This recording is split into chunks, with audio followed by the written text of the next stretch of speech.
Welcome to another interview in our FM Expert series. I am joined by Tony Angel. Hi Tony, good to see you. Hi Beth, good to see you too. Tony is the owner and managing director of Edifice, a facilities management consultancy, and one of Tony's areas of expertise is around strategic reviews. Now, Tony, I think you could probably spend all day explaining the detail of this to us, and we don't have all day, we only have about 10 minutes. So you're going to cut to the kind of the why and the how with some key tips on strategic reviews. So I know I'm going to learn from this, so I'm going to hand over to you. Thanks, Tony. Well, thank you very much. Well, thank you, first of all, for asking me to play a part in this initiative of yours. It's a fantastic thing you're doing, Beth. Thank you. And I've watched some of the videos. I'm in quite illustrious company as well. So I appreciate that and I'm flattered. Fantastic. I thought for a while when you first made contact with me about what I might talk about today. And as you said in your intro, I've become what I would call an inadvertent specialist in the area of strategic reviews within FM. And I say inadvertent because I don't think I ever set out to make it a specialism, but I've asked to do quite a few by clients across various sectors, and both private and public sector as well, in fact.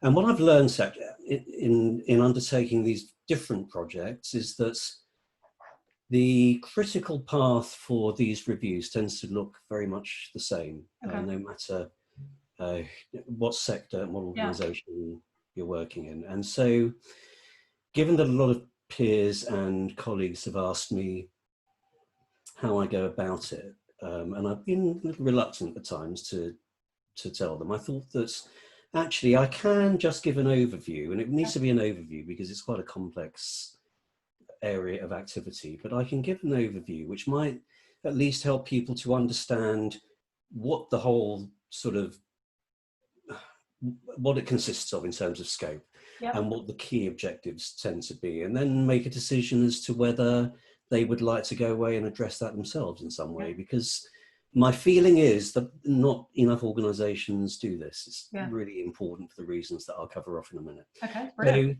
So, if that's an adequate intro, I thought that today, just at high level, I'd touch upon why an organisation might want to carry out a strategic review. Yeah, that's got to be the first question, hasn't it? Yeah, well, exactly. Yeah. And this is all from my perspective, but absolutely. what the main components of that review should probably be. That's that critical path that I was talking about. And then from experience, a few key things to bear in mind. So the sort of challenges and characteristics of these projects that really every time you do it, you think, oh yeah, I've seen that before, or I've got to take that into account. Things that you have to be aware of when you set out on this route. So that's the plan. I could talk probably for half a day about every line item that I'm going to discuss at high level. So I'll try not to do that. And if I ramble on, feel free to jump in and say, I will. And I promise I won't talk about motorbikes either. We've done that. So start us off with, why would somebody even bother doing one of these? Why do we even need to think about this? Okay, well, there tends to be three reasons why people have come to me, at least, and said, I think we want to do this. So firstly, and I think this is the most common reason, there's a feeling that the FM function isn't performing as well as it might, or as well as it needs to. But there's no clear idea within the organisation as to how to identify and define why that might be. It's a kind of perception-based response. People either within FM, but usually actually, Beth, elsewhere in the business, just feel that the FM function isn't performing. Within FM, what I often hear, of course, is the supply chain isn't performing, but then often there's a different story to that when you sort of delve into the whys and wherefores. So that's probably the most common reason. Another good reason to do it is if you've reached a point in your procurement cycle where you're about to kick off a tender process, then it would make sense to understand where you are in terms of the effectiveness of the commercial model that you have at the moment, and how well equipped you are to manage that model effectively, but also whether you might be better equipped to manage a different model. Or if you want to go down a different route, do you have the structure and resource to, to accommodate that? So kicking off the procurement process by understanding exactly what you can and can't do and what you're equipped to manage is, for obvious reasons, that's a good idea. Okay, and the third of the three reasons? But the third would be just to, I guess, to baseline where you are as a precursor to a forthcoming change or improvement project. So I'm sure there are other reasons, but they're the three that I normally. When there's been a global pandemic, number 4. Well, now is probably quite a good time. Now it's interesting you say that, because it's sort of thrown everything up in the air and it's come down in a slightly different order. Yeah. But one thing that this does enable you to do is to determine whether you're fit for purpose. Yeah. For the environment in which you're working. And if the environment in which you're working has changed, then probably there's even more reason to understand and determine whether you're fit for purpose, or whether the environmental change needs an adaptation within FM. So that's a very good point. Yeah. Okay, perfect. So that's the why. Yeah. Give us some of the how. And I know this is kind of like condensing huge amounts. I'll talk about the main components. I just wanted to encapsulate that, if I may, though, Beth, by saying, regardless of what pushes you down the path of a review, the objectives are always the same. So you're trying to identify, be it system, process, structure, competencies, whatever. You're trying to identify strengths and weaknesses, and in particular to highlight areas of potential improvement, because if you're not going to improve as a consequence of this, there's little point in investing the time in doing it. Yeah. So whatever the reason for doing it, the point I just wanted to make was that you can kind of condense the objectives into that sentence. Yeah. And what's the saying? You don't want to throw the baby out with the bathwater. I've never really understood that saying, but that's the point. Don't change. Well, that is the point, because it's important, even if you're tasked with finding things that aren't right, it's important to acknowledge what is right, because often you can build on that and you can take learning from the things that are being done well and apply that learning to, the things that aren't. So don't throw the baby out with the bathwater.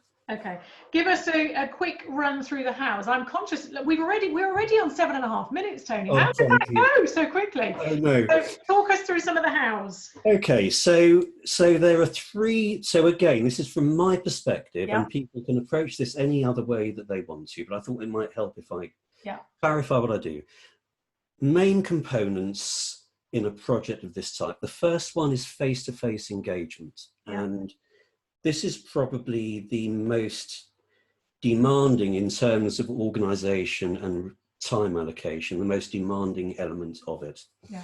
I would normally engage with 4 key stakeholder groups: the FM team itself, business partners, by which I mean corporate functions within the organisation that work alongside and with FM. Yeah. Other key stakeholders, be they business unit managers or divisional directors or leadership team members or board members, but key stakeholders across the business. And also, interestingly, key, by which I mean account director or contract manager level, key members of the supply chain. Yeah. And there are probably about 3 things I would say about this. I can't remember. Let me see if I can come up with 3 now I've said it. Firstly, don't underestimate the time involved. Yeah. Allocate enough time. The last project I worked on, I think I agreed at the outset, I identified 20 stakeholders from within FM and within the business generally, and I allowed about an hour and a half for each of those meetings. So when you think about the time that it takes to do that, and the difficulty in, you've got a board level stakeholder you want to sit down for an hour and a half with in a busy organisation, just getting something in the diary and then not having it moved is a feat in itself. This might help. Zoom. That definitely. actually might facilitate this, mightn't it? Might make that a lot easier. In fact, you're right. I was just completing a project at the other end of the country actually recently, and a lot of the meetings and interviews I did were over Skype and Zoom now. Yeah, absolutely. So that's so we need to allocate enough time. Okay. Allocate enough time. Be aware of the agenda for each audience, and to give you just a really quick example of what I mean. If I'm talking to the FM team, I might be talking about team dynamics, about competency assessment, about training and development, about departmental strengths and weaknesses, about the structure and role definition within the team. That's an agenda, right? And then if I'm talking to key business stakeholders, I might be talking about their perceptions of functional effectiveness, of the quality of service delivery, whether SLAs are suitable and in place at all, whether the FM function understands and is exposed to the business planning process, whether they're reactive or proactive. It's a completely different thing. And so understanding who your audience is and preparing for those meetings in the right way and with the right agenda is really important. And the other thing which is critical, if that's not going to be a complete waste of time, is to promise and absolutely deliver confidentiality. I find that without that being absolutely stated up front and then demonstrated throughout the course of the project, that half of what I find out through these discussions would be lost to me. And if you think particularly about the supply chain just wouldn't talk to you. And I've had some very interesting discussions, Beth, with clients when I presented reports, and they've said, that's it, Tony, I'd really like to know where you got that from, or who said that, or why do you think this? And I have never yet, I'm like a journalist, I don't refer, no, but seriously, I've never yet betrayed that pledge to provide confidentiality. So that's the first element of it. Second element would be a very detailed assessment of processes and supporting documentation. And for me, there are four key areas that I look at. There's supplier and contract management, financial management, compliance and risk management, and people management. And in my mind, I kind of know what I'm looking for. I mean, let's take finance as an example. Because it's not really rocket science when you think about it. What do they need to do well within FM? Budgeting, forecasting, variance reporting, cost control, project cost management. They need to comply with organizational protocols. That's the kind of thing you're drilling down into. And people management slightly different. I personally would tend to look at issues like leadership, line management, and functional management processes. Let me just ask a question. So that your process is assessing what they're doing now, and through the interviews, you're also assessing what the future looks like, what they want to achieve. So you're kind of pulling all of these different elements together throughout almost each of your conversations, aren't you, I guess? Yeah, one of the challenges, you're quite right, because, and I'll go on to the other piece in a second because I'm conscious that I'm rambling on a bit. Because there's lots of different strands to this, pulling it together, it can be quite a challenge. I'll talk about that in a second. But yeah, so they are the four, in terms of process and documentation and evidential kind of analysis, they're the four areas that I tend to focus on. And then for me, I'm lucky in that because I've done this a few times, I have benchmark data, and I've developed an audit process that focuses, and it's worth touching on, Beth, because it will give you an idea of how I drill down to benchmark performance. And I look at six areas, which are forward planning, internal customer management, supplier selection and management, compliance management, cost management, and then organizational structure and competencies. This is within then I think, and anyone can do this. They might not have the benchmark data, but they can still approach this by looking at those key activity areas. And what I've then done is I've picked out 3 much more granular areas of activity, and I kind of plot maturity. It's like a maturity index. At the bottom end, it's complete rubbish, and at the top end, it's fantastic. And it's a continuum. Most clients will be somewhere in between. Yeah. But it's a way of determining. It does take a bit of work to frame those KPIs, if you like, 'cause that's effectively what they are. It takes a bit of work to frame them. But it's a good way of saying, look, I can actually graphically show you and play it back to you as a risk where we are as a business or as a function in these areas. Yeah.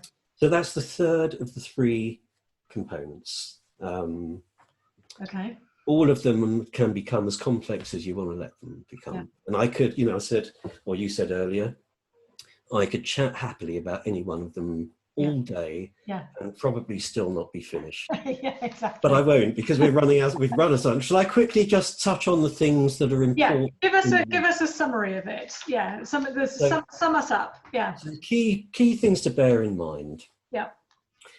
Identify and agree the scope and the key outputs before you start, as it helps. Yeah. It helps not only to manage expectation, but also to focus your own efforts. But having said that, it's not unusual for me to find that the project morphs, because there's a rabbit hole I end up running down. And as long as you know it's happening and you make people aware that it's happening, you can still manage expectations. But do that, try and pin that scope down. Yeah. Allow enough time is the second thing. I will often spend a couple of months on a review of this type. Yeah. The last review I carried out, the write-up, you were talking about pulling everything together and then working out how you want to play this back to the client. It's not in a way that makes sense. In a way that makes sense and matches the objectives that you were set. It took me 2 weeks to write up. So if you don't allow enough time, you won't be able to do it properly. I think that's the point that I'm making. Okay. The third point is to identify the stakeholders within the business who will need to be involved, and that could be inside the FM function or not. Okay. And properly socialize at the highest level, if necessary, what it is that's happening, so that they understand the importance of it. They know they're going to be asked for their time, and they make themselves available. But that then goes back to point 1, which is identify and agree scope and key outputs. The what's in it for me.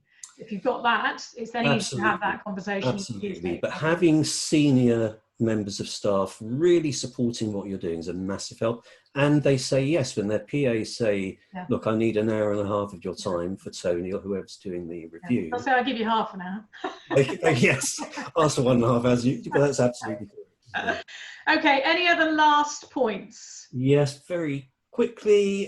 Just looking at a couple of bullet points I've made to make sure I don't miss anything. Confidentiality, assure people of it, and provide it under all costs. If you say what you're doing is what they're saying is confidential, act with integrity and don't betray that trust under any circumstances.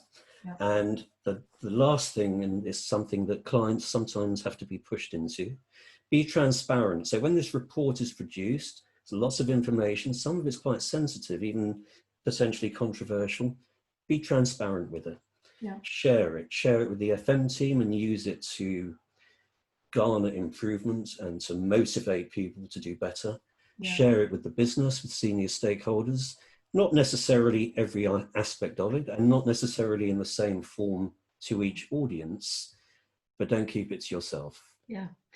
That was absolutely perfect. I would add to that. I think whether somebody listening to this is thinking about embarking on one of these themselves, or whether they're thinking about getting a third party, like yourself or somebody to come in and do it, if you do find a template that is on the internet that somebody else has used, what I would always say with report templates is be brave, make it yours. Don't just follow a set process, because for each organization the why is different, so it has to be made bespoke, doesn't it? You're absolutely right, and that's why I really only could touch on this at high level, because once you get into the detail does change, and what people are being asked for will change.